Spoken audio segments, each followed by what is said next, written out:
अस्सलाम वालेकुम everyone. I hope कि आप लोग बिल्कुल ठीक होंगे। Welcome back to my channel. तो भाई आज ये सुबह सुबह का टाइम है और सुबह उठ के ना मैंने सबसे पहले सिंगाड़ा ही बॉईल करने के लिए रख दिया था।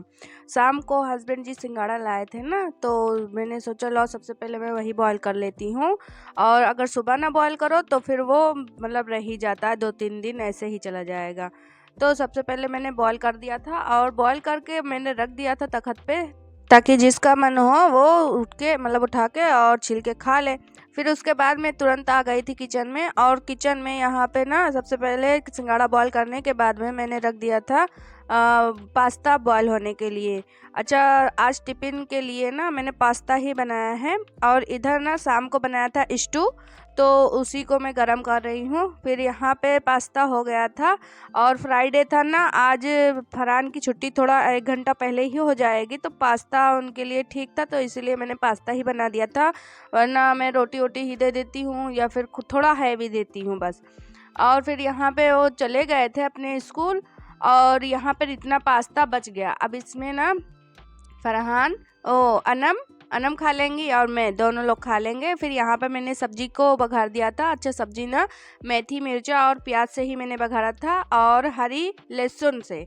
और इस सब्जी में ना हरी लहसुन बहुत अच्छी लग रही थी उसकी खुशबू। अच्छा, ये सब्जी था हरे प्याज और आलू की थी, तो ये काफ़ी ज़्यादा अच्छी और टेस्टी भी बनी थी। और फिर इसमें ना मैंने कुछ भी मसाला नहीं डाला था, सिर्फ नमक डाला था और हरी मिर्ची डाला था।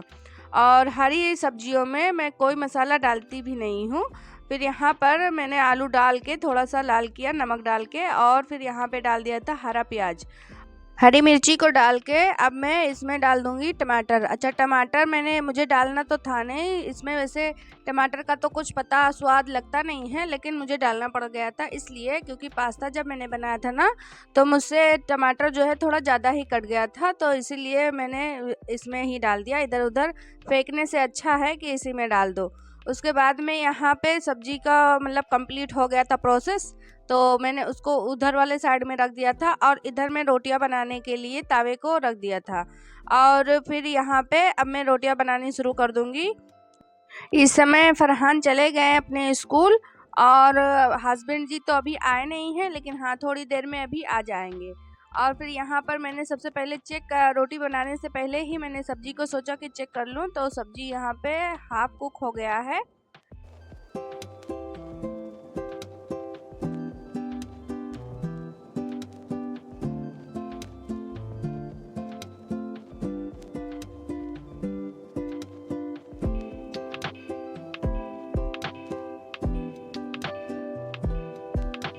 अच्छा, इस समय ना हस्बैंड जी फरहान को स्कूल छोड़ के आ गए थे, और वो चले गए थे नहाने के लिए।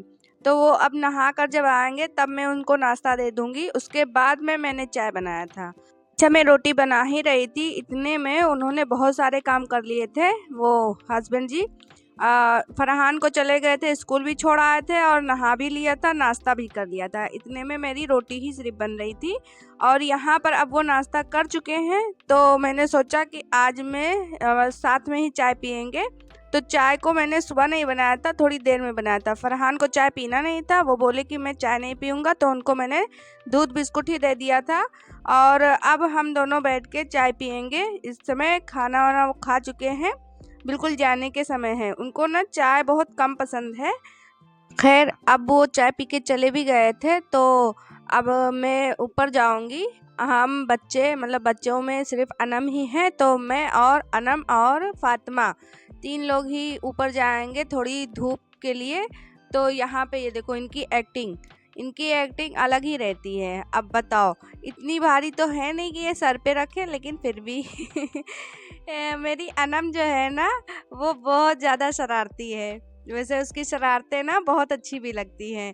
फिर वो अब मैं नीचे भी आ गई थी। फातिमा को तेल ऊपर लगाया था, तो तेल और लगा दिया था, और फिर मतलब नहला भी दिया था, ऊपर ही नहला दिया था, तो तेल लगा के उनको फ्रेश करके, और अब मैं नीचे ले चली आई थी। तो नीचे आने के बाद में ना सबसे पहले मैंने कपड़े को लगा लिया था। अच्छा, कपड़ा काफ़ी ज़्यादा, आज फ्राइडे था ना, तो कपड़ा काफ़ी ज़्यादा हो गया था, तो इसीलिए मैंने सबसे पहले कपड़े को लगा लिया था। और फिर वहाँ इधर मैं आ गई थी किचन में। तो किचन में बर्तन ज़्यादा नहीं थे, बर्तन को आधा मैंने धुल ही दिया था। मैं कहती हूँ ना कि मैं बर्तन को धुला ही करती हूँ, क्योंकि किचन बहुत छोटा है ना, और ज़्यादा बर्तन हो जाएंगे तो फिर समेटना बहुत मुश्किल हो जाता है। तो इसीलिए मैं थोड़ा थोड़ा करके बर्तन को धुला करती हूँ। उधर खाना हुआ करता है और इधर मैं बर्तन एक एक दो दो करके धुला ही करती हूँ। उसके बाद में यहाँ पे बर्तन धुल गए थे और अब मैं किचन को साफ़ कर लूँगी। और किचन को भी बहुत अच्छे से मैंने नीट क्लीन कर दिया था।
तो अब यहाँ पे किचन पूरा नीट एंड क्लीन हो गया है बहुत अच्छे से, और किचन का काम तो ख़त्म हो गया है। अब मैं आ गई थी रूम में, रूम को भी मैंने अच्छे से क्लीन कर दिया। और फिर यहाँ पे बरामदे में आ गई थी, इसको मैंने धुल दिया था।